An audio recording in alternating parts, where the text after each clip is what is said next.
kin yi nasara soyayya sai haƙuri har kafar sani ja masa asara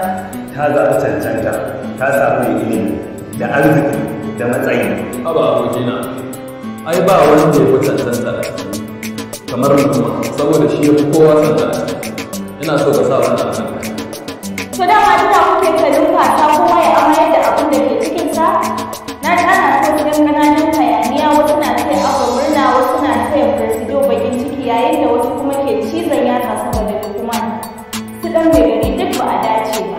sai na labarin mahamud da ya tafi ya bar allura cikin ruwa wanda ya nuna dukkanin kuna bibiya wannan labarin mai cike da faɗakarwa da kuma nishaɗantarwa amal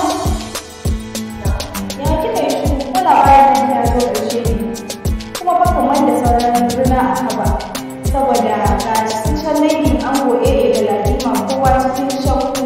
wasu har da zaman sumayya shin zan karɓe ka hannu biyu ɗan da ya kai Aliyu Presido don a yi masa aiki shin da wani irin hankali zai dawo ina labarin Lukman da Yama ina kuma labarin Ummi da Haidar yaya gaba da wani da iyalansa shin tuban nasu da na gaske ne ko ko na musulmi waɗannan su ne tambayoyin da ke cikin kwalitin jama'a kuma za su so su ji amsoshinsu don haka ko za ki ci gaba waɗannan su ne sabbi ko in ce wasu daga cikin labarin sumayya domin yanzu a kusa daga cikin labarin kuma zan faɗa muku duk abin da ya faru da gaban labarin ayya na ga kin fara yi wa labarin kuka me ya faru muna sauraron ki abubuwa ne masu faru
kawai ina script din naka ne